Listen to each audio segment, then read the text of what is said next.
ذویل احترام، شورائے ذویل احتشام، حفاظ کرام، ائمہ اعظام، اور دور و نزدیک سے آ کر سبھی کو چھوڑ کر صرف نبی کے لیے، اپنے چین کو چھوڑ کر ذکر سرور کونین کے لیے، اپنے آرام کو چھوڑ کر نبیوں کے امام کے لیے، اس بوڑھی رات میں بھی پوری جوانی کے ساتھ بیٹھی سننی ہوا، اور کسی گوشے میں بیٹھ کر محبت سے کان لگا کے سننے والی ہماری خواتین اسلام۔ السلام علیکم ورحمۃ اللہ تعالی وبرکاتہ۔ وعلیکم السلام ورحمۃ اللہ وبرکاتہ۔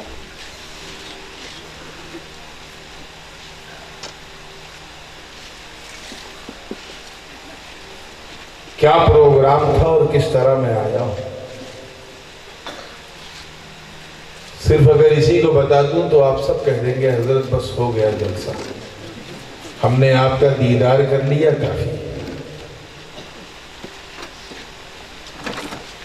کل میں بالکل نیپال کے بارڈر پہ، بہار اور نیپال کی جو حد ہے وہاں تھا، اور جلسہ ختم کر کے رات میں یعنی بالکل فجر کا اول وقت تھا، نماز ادا کی اور ایئرپورٹ کے لیے نکل گیا۔ 7 بجے تک میں پٹنہ پہنچا اور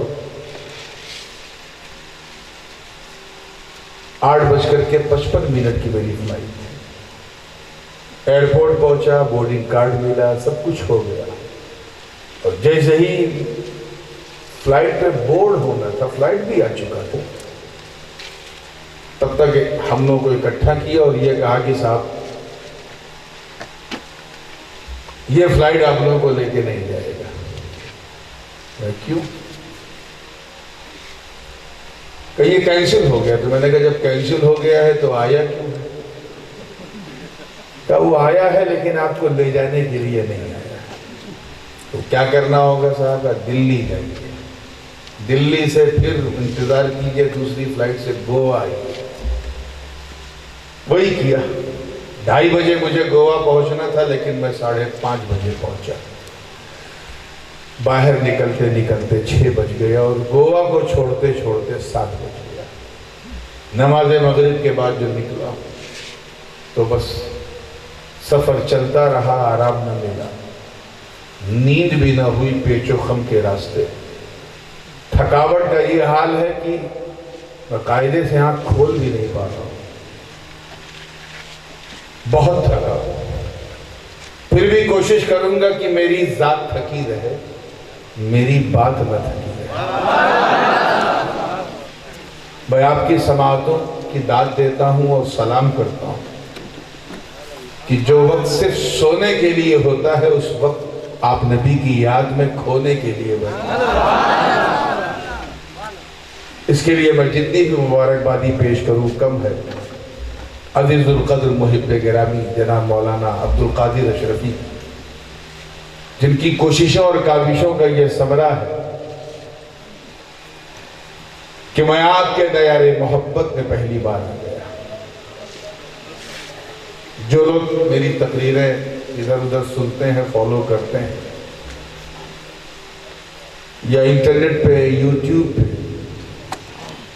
میں ان سے بڑی معذرت کے ساتھ عرض کر رہا ہوں کہ آج میں اس ردم میں یا اس لہجے میں نہ بولنے کے موڈ میں ہوں، نہ میرا کوئی ایسا ارادہ ہے۔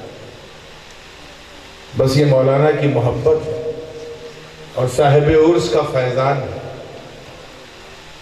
جو قطب کوکن حضرت سرکار سیدنا مخدوم علی فقی ماہیمی رحمت اللہ علیہ کے خانوادے مبارکہ سے بطور میراث حاصل ہوا، اور اس کا اثر صرف ہندوستانیوں پہ نہیں بلکہ انگریزوں پر بھی ایسا پڑا کہ مجبور ہو گئے کہ ایسے قاضی کو سر قاضی کہہ کے پکارے۔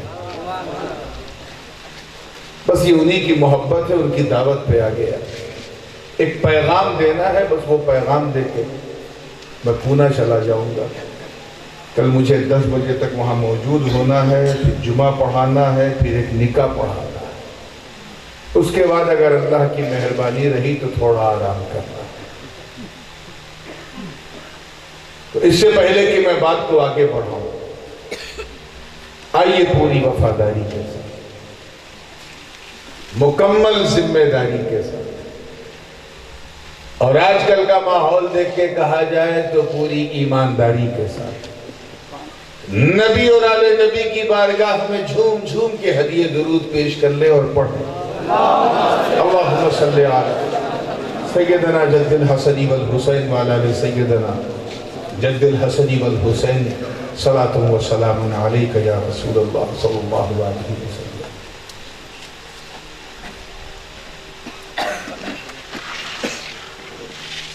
میں جانتا ہوں کہ رات کافی ہو گئی ہے، یہ بھی پتا ہے کہ بات بھی کافی ہو گئی ہے، اور قاری حنیف صاحب کے پڑھنے کے بعد تو صاف کہہ سکتا ہوں کہ نعت بھی کافی ہو گئی ہے۔ اس لیے بالکل میں اپنے مضمون کی طرف آ رہا ہوں، اور قرآن مقدس کی جس آیہ کریمہ کی تلاوت کا میں نے شرف حاصل کیا، اس کا سیدھا اور سلیس ترجمہ ملاحظہ کریں، اور یقین جانیں اگر ترجمہ سمجھ میں آ گیا تو کسی ترجمانی کی ضرورت نہیں پڑے گی۔ اللہ کی مہربانی ہوگی تو انشاءاللہ سمجھنے میں آسانی ہوگی، اور جب آپ کو سمجھنے میں آسانی ہوگی تو ان لوگوں کو بہکانے میں پریشانی ہوگی۔ مسکرا تو دیا کرو، بوڑھی رات میں جب سنی مسکراتا ہے تو بہت مزہ آتا ہے۔ کم سے کم اچھے دن تو نہیں دیکھ سکے ہم لوگ 3 سال میں، آپ مسکرائیں گے تو اچھی رات تو دکھ جائے گی۔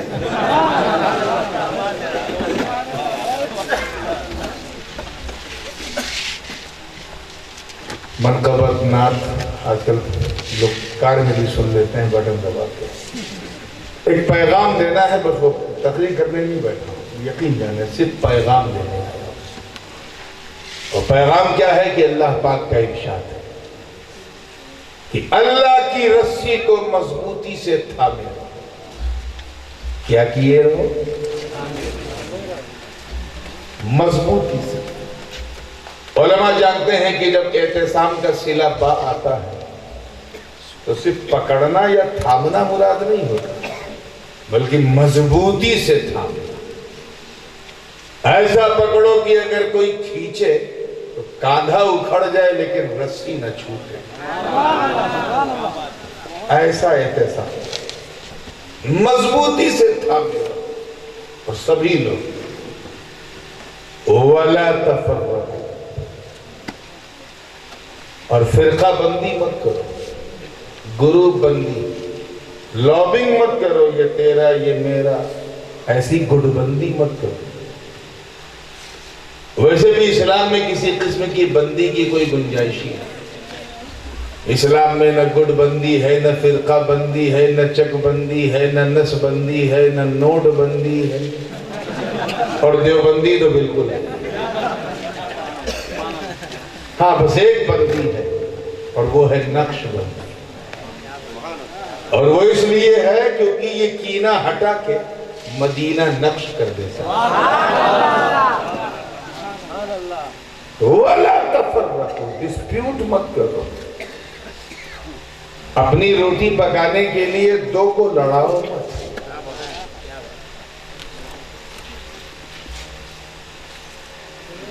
وَاذْكُرُوا نِعْمَةَ اللَّهِ عَلَيْكُمْ، توجہ چاہوں گا، اور اللہ کی اس نعمت کو یاد کرو جو اس نے تم سب پر کی۔ نعمتوں کا حال یہ ہے کہ ہم بڈھے ہو جائیں گے نہیں گن پائیں گے کیا کیا نعمت اس نے۔ نہ جانے کتنے چچا ایسے بیٹھے ہیں جو بچپن سے لے کے 55 تک گنتے رہے نہیں گن پائیں گے۔ میں جو کہتا ہوں 55 سے لے کے مدفن تک نہیں گن پاؤ گے، نسلیں گزر جائیں گی نہیں گن پاؤ گے۔ If you start to count the big favor of Almighty Allah, you can never ever count. وَإِن تَعُدُّوا نِعْمَةَ اللَّهِ لَا تُحْصُوهَا، اگر تم اللہ کی نعمتوں کو شمار کرو تو گن نہیں پاؤ گے، لیکن یہاں ایک خاص نعمت کا ذکر ہے، علماء کی توجہ، اور وہی خاص نعمت ہی میری گفتگو کا عنوان ہے۔ ایک خاص نعمت کا ذکر ہے، یاد کرو اس نعمت کو جو اس نے تم سب پر کی۔ کون سی نعمت؟ اذ کنتم اعداء، وہ نعمت کہ تم سب ایک دوسرے کے دشمن تھے۔ کیا تھے؟ You were enemy of each other۔ ہر بڑی مچھلی چھوٹی مچھلی کو چباتی تھی، ہر امیر غریب کو دباتا تھا، لا اینڈ آرڈر نام کی کوئی چیز نہیں تھی، انسانیت نام کی کوئی چیز نہیں تھی، سب ایک دوسرے کے دشمن تھے۔ یاد کرو اس نعمت کو، فَأَلَّفَ بَيْنَ قُلُوبِكُمْ، پھر اللہ نے تم سب کے دلوں میں محبت پیدا فرمایا، پیار پیدا فرمایا، لو پیدا فرمایا، الفت پیدا فرمایا۔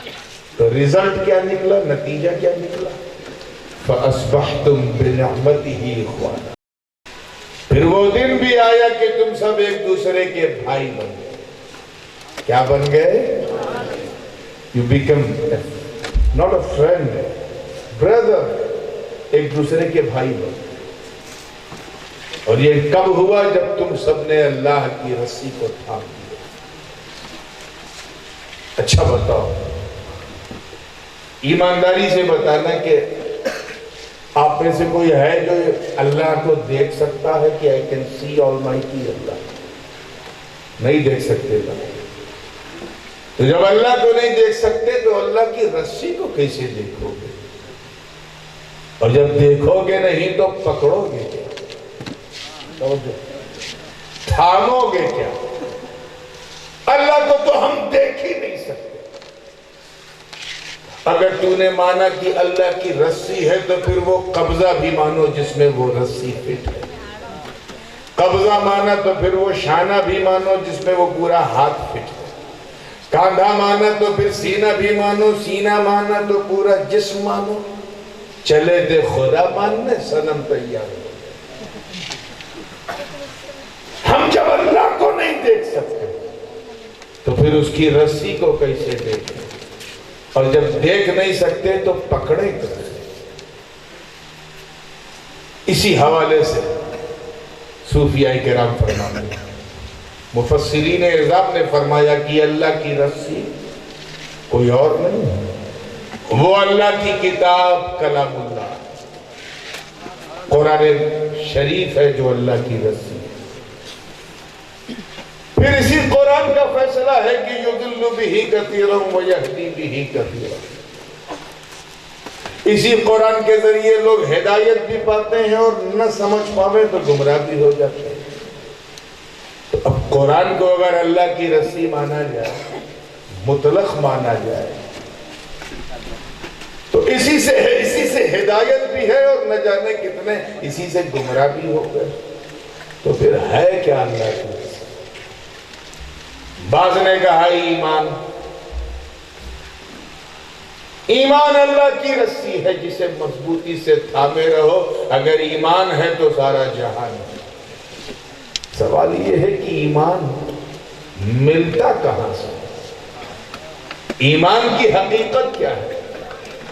حکم کیا ہے کہ اے ایمان والو ایمان لے آؤ اللہ اور اس کے رسول پر۔ تو پتہ چلا ٹارگٹ ایمان نہیں ہے، ایمان صرف ایک ذریعہ ہے۔ کیا ہے؟ ذریعہ ہے، ٹارگٹ تو اللہ اور اس کے رسول کی ذات ہے۔ تو پھر یہ تو اللہ کی رسی ہو نہیں سکتا۔ اسی لیے حضرت عبداللہ ابن عباس رضی اللہ تعالیٰ عنہما نے ایک دن عرض کیا، خود ڈائریکٹ سوال کیا حضور سے، حضور یہ اللہ کی رسی ہے کون؟ کون ہے؟ تو سرکار کا مزاج نبوت بھی پورے شان کے ساتھ بدلا ہوا ہے۔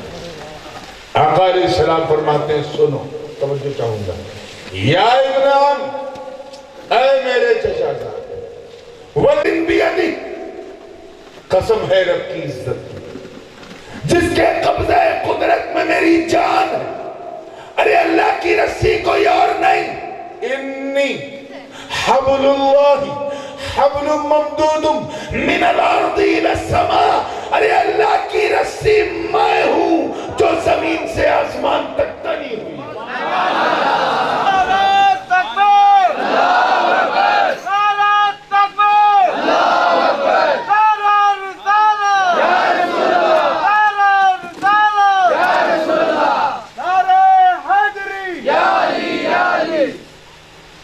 مطلب کیا ہے؟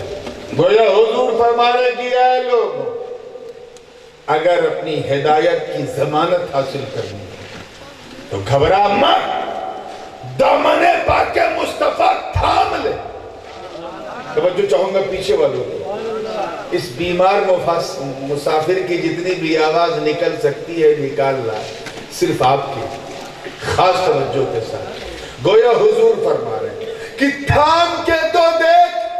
ارے جب تو تھامے گا تو ہاتھ میں دامن رسول اللہ بھی ہوگا، حبل اللہ بھی ہوگا. اللہ کی رسی بھی ساتھ میں ہوگی. اور ظاہر ہے کہ رسی ہی کے سہارے ہم کسی منزل کو پاتے ہیں. کنویں سے پانی نکالنا ہے تو کس کی ضرورت ہے؟ رسی. کھینچنا شروع کیا. رسی نہ ہو تو بس آپ کنویں کو دیکھیں، کنواں آپ کو دیکھیں، اور کوئی تیسری چیز ہی نہ ہو. لیکن رسی نے آسان کر دیا. کھینچو، کھٹ کھٹ کھٹ کھٹ پانی نکال دو. اللہ کی رسی حضور کی ذات ہے. یعنی حضور کے بغیر کوئی رب کی رضا کا امکان ہی نہیں. You cannot please your Almighty Allah until you get the دامن of سیدنا رسول اللہ صلی اللہ علیہ وسلم. اس کو اس مثال کی روشنی میں سمجھ جائیں تاکہ ایک دم کلیئر ہو جائے. یہ کتنی انگلی ہے؟ ادھر والے بولو، پیچھے والے دیکھ رہے. ہاں، 3. تینوں برابر ہے؟ نہیں ہے نا. جو سب سے بڑی ہے وہ سب سے اوپر ہے، جو اس سے چھوٹی ہے وہ اس کے نیچے ہے، جو سب سے چھوٹی ہے وہ سب سے نیچے. تینوں کی خاص بات یہ ہے کہ تینوں ایک دوسرے سے الگ ہیں. علماء کی بھی توجہ چاہیے. ایسے الگ کر دو تو کیا ہے؟ الگ. اور ملا دو تو مل جائے، ملا دو تو مل جائے. الگ کرو تو الگ ہو جائے، ملا دو تو مل جائے، الگ کرو تو الگ. لیکن اس میں یہ جو بیچ والی ہے، سینٹر والی، the most significant thing، اس کی خاص بات یہ ہے کہ یہ جب چاہے اوپر والی سے ملنا چاہے تو یہ کھٹا کھٹا ملا کے دیکھ سکتے. اگر کوئی نیورولوجیکل پرابلم انگلی میں نہیں ہے تو ملانے میں کوئی دقت نہیں ہوگا. یہ اوپر والی سے کھٹا کھٹ مل رہی کہ نہیں بولیے. نیچے والی سے اگر ملانا چاہو تو بھی کھٹا کھٹا. یعنی اس کا کانٹیکٹ بیچ والی کا اوپر والی سے بھی ہے، نیچے والی سے. اوپر بھی ملاؤ تو کوئی دقت نہیں، نیچے بھی ملاؤ تو کوئی الجھن نہیں. اور اگر چاہو دونوں کو ایک ساتھ ملا دو تو یوں کر دو. اب اوپر سے بھی ملی ہے، نیچے سے بھی ملی ہے، تو بیچ والی دونوں سے ملی ہے کہ نہیں؟ اور جب چاہے ملے. ہاں، اگر یہ نیچے والی سوچے کہ میں چھلانگ لگا کے اوورٹیک کر اوپر والی سے ملوں، تو جب تک بیچ والی سے نہیں ملے گی، اوپر والی سے نہیں ملے گی. اللہ اوپر نیچے سے پاک ہے. میں تقریب فہم کے لیے سمجھا رہا ہوں. بلا تشبیہ خدا بزرگوں برتر میں نیچے والوں کی ہدایت کے لیے ایک بیچ والا بھیجا. بیچ والا بھیجا اور اسے بیچ میں رکھ کر یہ فرما دیا کہ اے محبوب تم رب، توجہ رہے، رب اور سب کے بیچ کی کڑی. تمہیں بیچ میں اسی لیے رکھا تاکہ سب سمجھ جائیں کہ مصطفیٰ نہ رب کی طرح ہے نہ سب کی طرح.